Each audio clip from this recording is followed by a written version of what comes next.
Hello folks, it's Maddog Merv and welcome to Morning Coffee with Maddog Merv. You like the new do? Yeah, we'll talk about that here in a minute. Let's see what we got going on the channel this week, shall we? Welcome to Morning Coffee. Maddog Merv today. Got our French roast this morning again. No wonder I'm a big fat guy. I mean, holy cow. I always had a schmear. A schmear. He's probably going for bagels. He's trying to steal. Oh my gosh, I can't even believe it. I have no clue. And I got a bunch of chores to do. Oh, who wants to do that?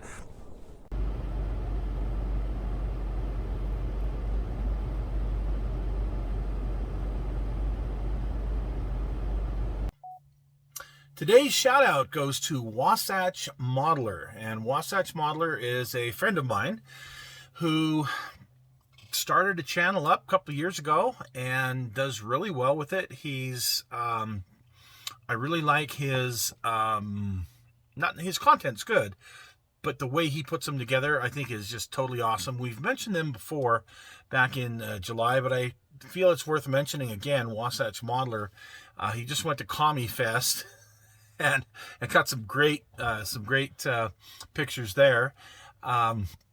He also has some other really good model related things, so check him out, Wasatch Modeler. I hope the piece that we did last week on the Dragon Styrene tracks was of help to somebody. I've heard a lot of folks talk about how horrible these tracks are and they're just garbage, they just throw them away. And depending on the kit, because there's some kits that maybe the guide horns are molded in on the DS tracks, and if those are twisted, good luck ever getting them straight again. So I can understand that. But for the most part, what I use them for, the kits that I use them for, American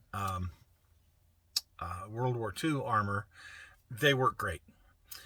But a lot of guys have a hard time getting these horrible,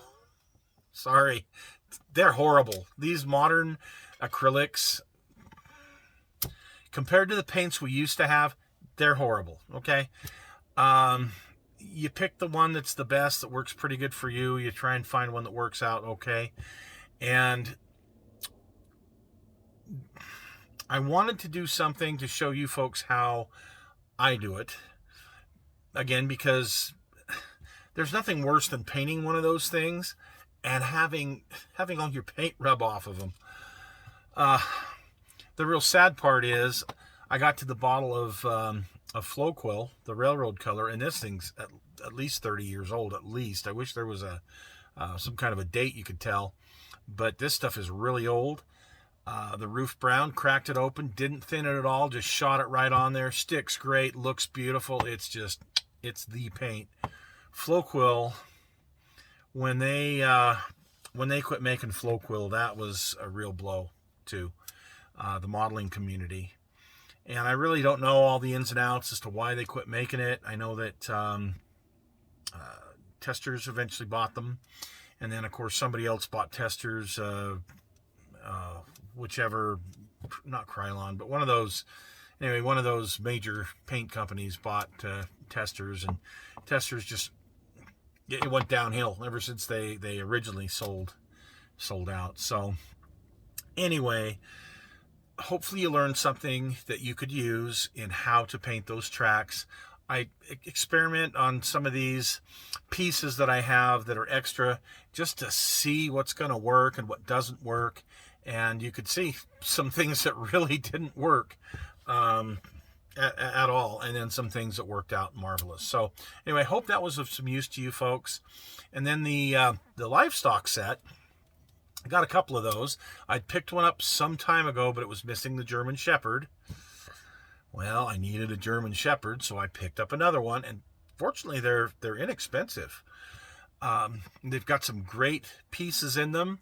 I actually had painted the donkeys and the pig and the little puppy. Of course, you saw that on the video. But unfortunately, because I was reorganizing in here, I couldn't get video of those other pieces that I had already painted. So, but you'll see them someday in another one of my videos. some project they will wind up on, I guarantee it. Well, coming up tomorrow, we're planning on doing a What's in the Box. And the reason,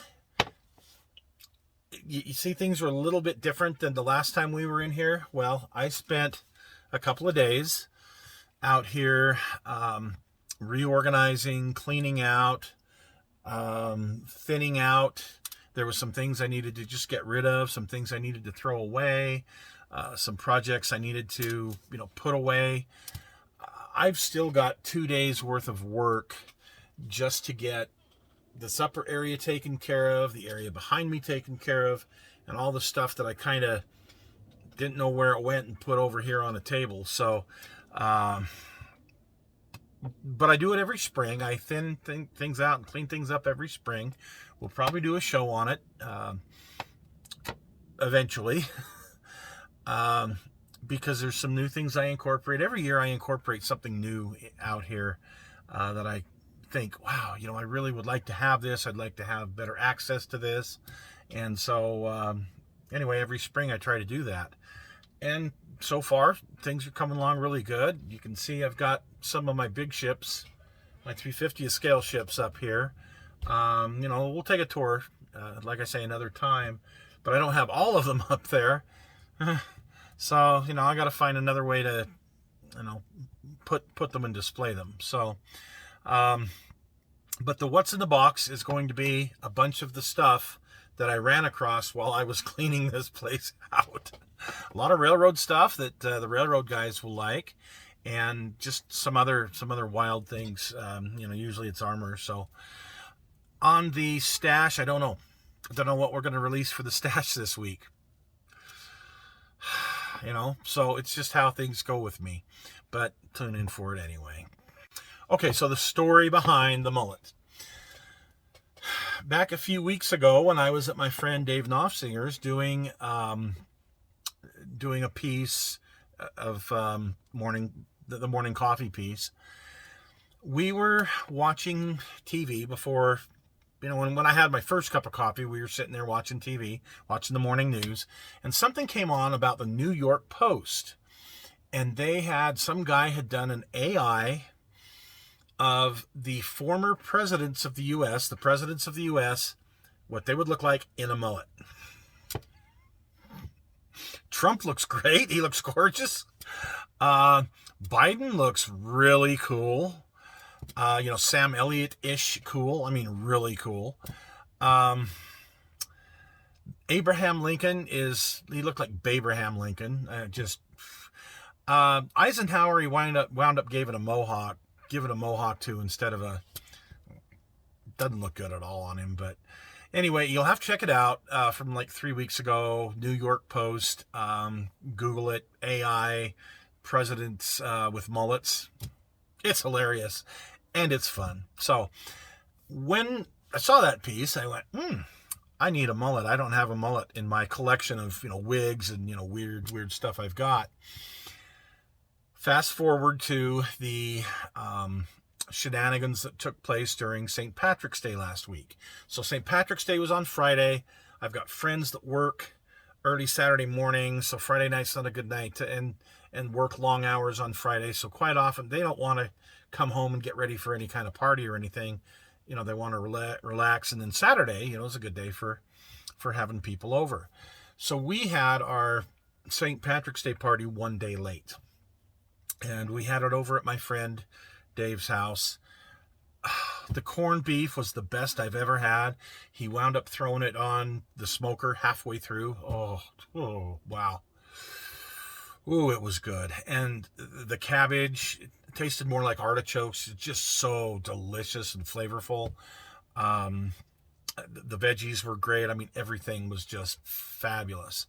So that was a lot of fun. And I wore my, green stuff. And I wore this because we also had a movie night. Dinner and a movie. He's one of the damn guys, dinner and a movie guys. So we had a couple of movies. First up on the bill of fare was Joe Dirt. The dog in Joe Dirt looks a lot like my friend Dave's dog. And so we had a great time with that. Gotta love the mullet. I really need the sideburns though. I got to figure out a way to do some, some sideburns to go with this mullet. And, I might look a little bit better, but oh man, that was fun. And then History of the World Part 1. And on an HD, I'd never seen it in HD before. So it was really kind of cool. It looked like a play versus watching it on, TV as a movie. So it was really cool. So that was a lot of fun. We had a good time with.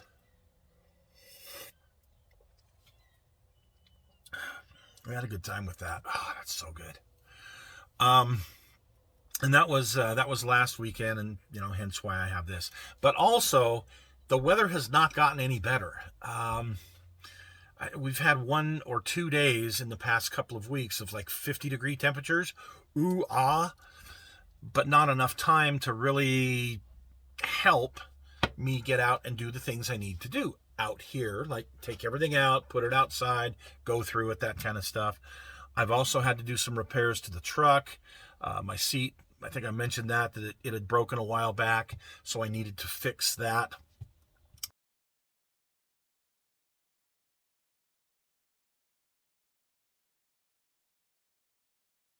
Dave and I got that taken care of yesterday, which I really appreciate his help doing. But most everything I've been doing in this 30, we're lucky if we're into the lower 40s at all. I mean, that's a warm day. We've had more snow. In fact, we had a huge snow squall move through the other day and dump more snow on the ground. So spring may never come here in Utah. We just may be stuck with this cold, rotten weather for the rest of the year. Who knows? I really need spring to get here though, so we can finish our spring cleaning. That's what I'm trying to do, is spring clean. So anyway, I'm going to let you guys go. I've got lots and lots and lots of stuff to do here. Lots of organizing, but it's going to look good. It's going to be functional, and it's going to be a fun place to hang out here if springtime ever gets here. So thanks for joining us today, folks. Hope you have a rest of a great day. Tomorrow, join us for the What's in the Box. See you later.